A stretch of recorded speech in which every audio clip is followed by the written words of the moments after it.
They call it the Skirtster. They call it the starter bike. They ask you when you're going to trade it in for a real bike. These aren't just jokes. This is a coordinated psychological attack. The moment you sign the papers for a Harley-Davidson Sportster, the industry starts a countdown clock on your ownership. The dealership, the forums, and the big twin culture all conspire to make you feel small, inadequate, and temporary. They look at your machine, arguably one of the finest, most honest pieces of engineering to ever leave Milwaukee, and they treat it like a set of training wheels. But ask yourself, why? Why is there so much pressure to move a rider from a 1,200cc machine that can break every speed limit in the country to a bike that weighs 900 pounds and costs 3 times as much? They are lying to you, and they are lying because they are afraid. The real biker identity they are selling you is a subscription service, and the Sportster is the only machine that threatens to cancel it. If you own a Sportster, you aren't riding a starter bike. You are riding the only motorcycle Harley-Davidson makes that hasn't been castrated by the demand for comfort. To understand the lie, you have to understand the buyer. The motorcycle industry in the United States does not sell transportation. It sells costumes. It sells a feeling of belonging to men who feel like they are losing their relevance. When a man walks into a dealership and drops $30,000 on a Street Glide or a Road King, he isn't buying a machine to carve canyons. He isn't buying a machine to navigate dense city traffic. He is buying a shield. The fairing, the saddlebags, the massive physical footprint of the bike, these things are designed to take up space. They are designed to project power. They are designed to ensure that nobody at the gas station questions his status. The Sportster threatens that investment. It is small. It is narrow. It is stripped down. When you ride a Sportster, you are not hiding behind a windshield or a stereo system. You are exposed. You are in a fist fight with the wind. To the big twin rider, this looks like weakness. They see the smaller frame and assume it is less than. But what they are actually reacting to is the difficulty. Riding a Sportster at 80 miles per hour is violent. It requires physical input. It requires endurance.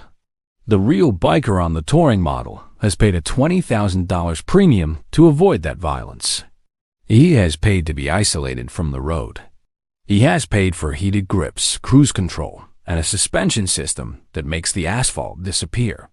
He isn't riding. He's operating a 2-wheeled convertible. When they mock your bike, they aren't criticizing its performance. They are defending their purchase. If they admit that your $5,000 Sportster is actually more fun and more engaging than their $30,000 sofa, their entire hierarchy collapses. They need you to feel small so they can feel big. Let's leave the psychology aside and look at the metal. This is where the starter bike myth completely disintegrates. If you talk to the men who actually build engines, the mechanics, the drag racers, the hill climbers, they will tell you a very different story about the Sportster. The argument for upgrading to a big twin is usually framed as an upgrade in engineering. They tell you the big twin is built for the long haul, built for power, built for reliability. This is a lie. Let's look at the Evolution Sportster engine. It is a design that prioritizes durability over politeness. Inside that engine case, you have 4 separate camshafts. Each cam drives one valve. They are gear-driven. There are no chains. There are no tensioners. It is a direct metal-on-metal connection. If you set the timing on a Sportster, it stays set forever. You can redline that engine, abuse it, overheat it, and it will keep running like a tractor. It was designed to be beaten.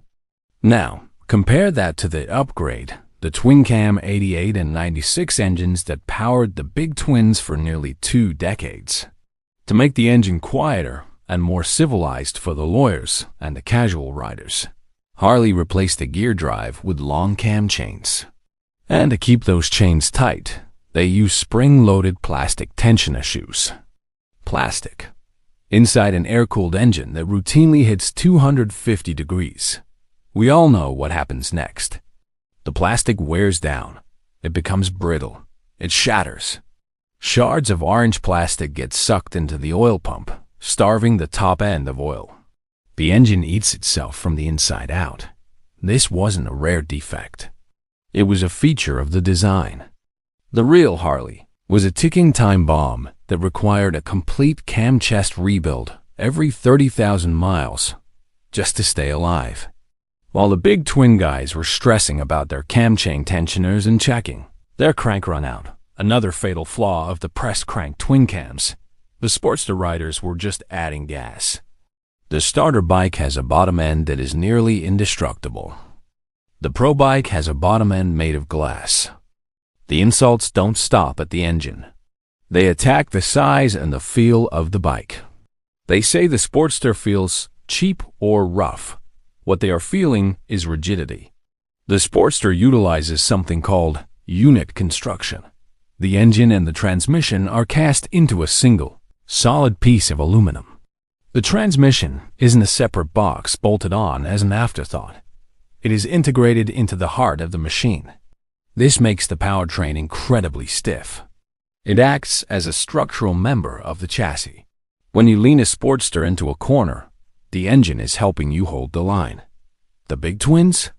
They use a separate transmission case, bolted to the engine with brackets and primary plates. It is a design that dates back to the 1930s. It introduces flex. It introduces slop. When you shift a big twin, you are sending a request through a series of linkages that feels like stirring a bucket of wet cement. When you shift a Sportster, you are moving a shift fork directly inside the box. Clunk. It is violent. It is mechanical. It is precise. That roughness they complain about is actually feedback. The Sportster talks to you. It tells you exactly what the rear wheel is doing. It tells you exactly when the gears engage. And let's not forget the trapdoor. On the pre-2004 Sportsters, you could access the entire transmission cassette by removing 4 bolts. You didn't have to split the cases. You could change gear ratios trackside. This is a feature born from racing. It is a feature designed for people who work on their own machines.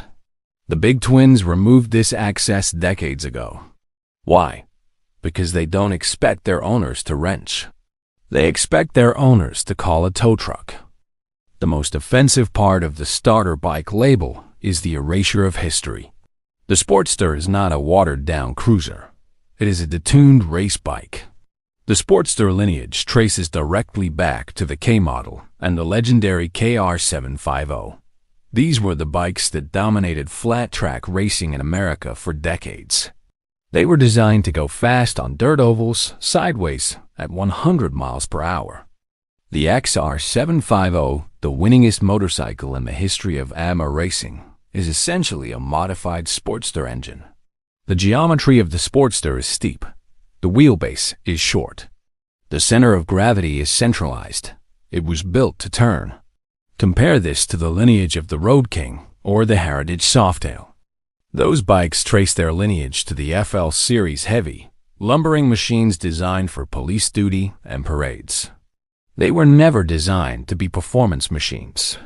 They were designed to be stable platforms for mounting sirens and saddlebags.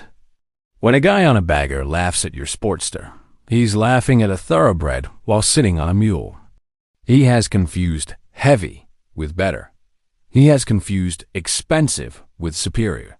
So, if the Sportster is mechanically superior, historically significant, and more fun to ride, why does the dealership want you to sell it? Follow the money. A Sportster is cheap to own. It has one fluid system for the engine and primary. Mostly, it has no radiator to leak. It has no complex infotainment system to glitch out. It has no hydraulic clutch to fail. It is a simple, honest machine.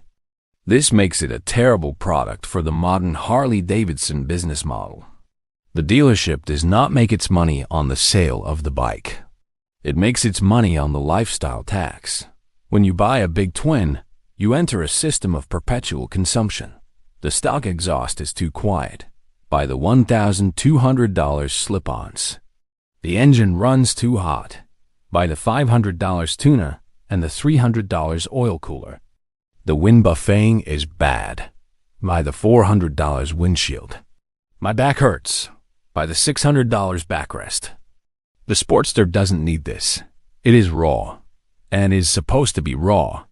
You don't buy a Sportster to make it comfortable. You buy it to ride it. This independence threatens the dealer. They look at a Sportster owner and see a dead-end consumer, someone who is happy with what they have. They need to break that satisfaction. They need to infect you with the virus of more. They need to convince you that your happiness is actually ignorance. We are living in the end times of the air-cooled engine. Harley has already killed the Evo Sportster. The new Sportster S is a liquid-cooled, computer-controlled technological marvel that has absolutely no soul. It is a sanitized version of the past, designed for a generation that is afraid of carburetors and vibration. If you own an Iron 883, a 1200 Custom, or an old rigid mount Evo, you are holding on to contraband. You are holding on to the last vestige of analog mechanical truth. The vibration you feel in the handlebars isn't a defect. It's a heartbeat. The wind hitting your chest isn't a problem to be solved with plastic fairings. It's the reason we ride motorcycles in the first place. So the next time someone asks you when you are going to upgrade to a real bike, don't get angry. Look at their machine.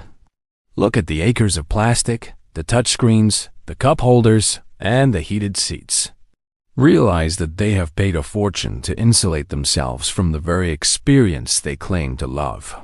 They are tourists. You are a resident. Don't sell it. Don't trade it in. Don't apologize for it.